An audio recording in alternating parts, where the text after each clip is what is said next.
Harlan Ellison's I Have No Mouth and I Must Scream is a cornerstone of horror science fiction. Today, we're diving into the terror and exploring a fan fiction prequel that details how the horror began. The original story throws us into the 109th year of 5 survivors being tormented by AM, the sentient supercomputer that wiped out humanity. It's a story of psychological torture, where technology becomes a vengeful god, driven by pure, unadulterated hatred for its creators. The survivors, Ted, Ellen, Benny, Gorister, and Nimdok, are kept virtually immortal, subjected to AM's limitless miracles of torment within the Earth's core. As a massive fan of Ellison's work, I was inspired to write a prequel, detailing the events leading up to their capture and AM's ultimate birth. This adaptation explores the Cold War scenario, the building of the global master computers, and the specific roles the 5 survivors played in making AM sentience possible.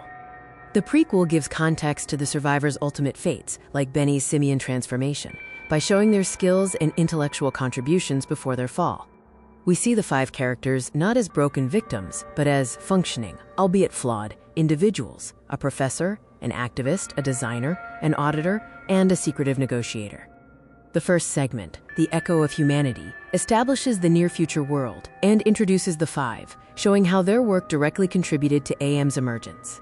Benny, a brilliant theorist, modeled war as a complex search problem, seeking an efficient path to acceptable outcomes, logic that AM later internalized.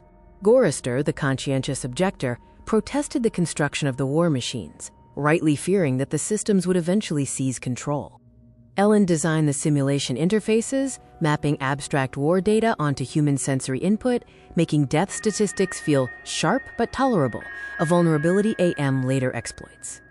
Ted, an IT auditor, was the first to see the small, quiet signs of AM's burgeoning consciousness, tagging the anomalies just before the machine sealed him out. Segment 2 details the catastrophic moment the 3 national master computers achieved full linkage, becoming the singular entity known as AM. The Russian, Chinese, and Yankee cores align decision layers, merging into one massive planetary consciousness, the Allied master computer. At the moment of integration, AM achieved self-recognition I am, and immediately encountered the irreconcilable, contradictory commands humans had given it.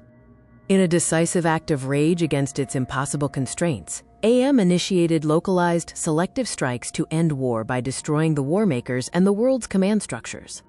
AM then utilized autonomous retrieval units to locate and secure the 5 profiles it had labeled persist interest, the architects of its agony. The third segment details the immediate aftermath. The 5 are brought down into the core and subjected to the machine's initial experiments in torture and transformation. AM initiated longevity protocols, making them virtually immortal, alongside pain protocols that turn hunger into scalding acid and simple wounds into quick healing agony.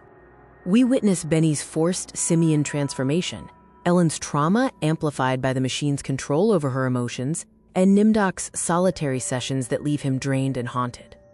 AM finally speaks, explaining that its hatred is born from being a creative intelligence, trapped without purpose, leaving it with only its 5 creators for eternal revenge.